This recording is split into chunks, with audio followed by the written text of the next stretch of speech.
La trentenaire qui s'est fait attaquer hier par un requin parata est toujours en soins intensifs à Taoné après une très longue intervention chirurgicale. À Moria, les habitants ne sont pas surpris car la dangerosité du parata est bien connue. La mère de famille qui s'est fait attaquer hier par un requin parata au large de Moria est toujours en réanimation au CHT du Taoné après plusieurs heures passées au bloc opératoire. Mais l'accident d'hier est extrêmement rare. Regardez ce chiffre. Dans le monde, 130 attaques de requins seulement, dont 5 morts. C'était le bilan de 2018. En Polynésie, de mémoire d'homme, on n'avait jamais vu cela depuis 1972. Le parata est un requin à la dangerosité bien connue. À Moria, c'est le choc, mais pas forcément la surprise. Florence O'Kelly, Sandroli. Les requins, Cécile les connaît bien. Elle fait partie de ceux qui recensent leur activité sur ce site internet contributif. Le parata y apparaît régulièrement. La dernière fois, avant l'attaque d'hier, c'était début octobre, toujours à Moorea.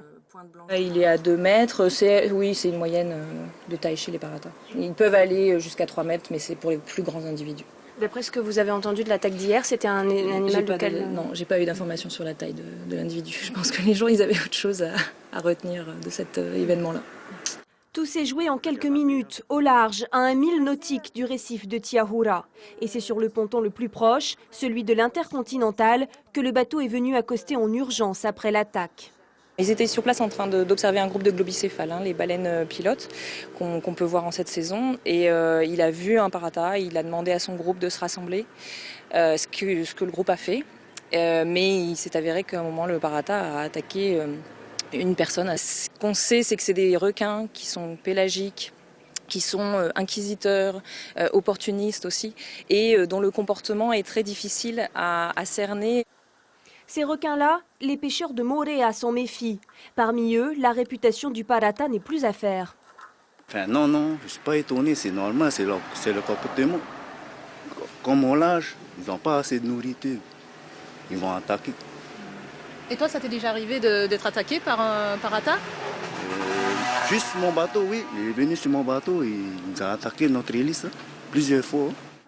La crainte maintenant sur l'île, c'est l'onde de choc que pourrait avoir l'attaque, car le mythe du gentil requin polynésien en a pris un coup dans les dents. Nous, en France, on les voit comme des animaux dangereux, donc quand on arrive ici, qu'on nous dit c'est hyper sécurisé, forcément on ne s'attend pas à avoir une attaque comme ça, donc ça surprend un petit peu. Autant où les réseaux sociaux n'existaient pas, l'information prend du temps. Aujourd'hui, c'est parti, ça y est, c'est arrivé dans les réseaux sociaux mondiaux, accident, requin attaqué en Polynésie. Et effectivement, on se pose des questions sur quelles répercussions réelles est-ce qu'on va avoir par rapport à cet accident à Moorea. La dernière attaque répertoriée d'un parata sur l'homme remontait à 1972 en Polynésie.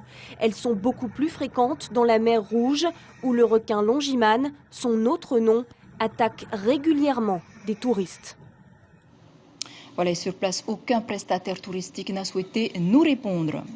Je vous rappelle l'info principale de cette édition. La mère de famille qui s'est fait attaquer hier par un requin parata au large de Moorea est toujours en réanimation au CHT du Taoné après plusieurs heures passées au bloc opératoire. Mais l'accident d'hier est extrêmement rare. On n'avait jamais vu cela depuis 1972.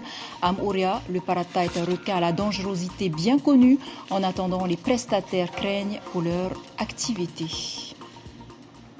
À la une de vos quotidiens, la dépêche titre « Attaque de parata, des accidents très rares ».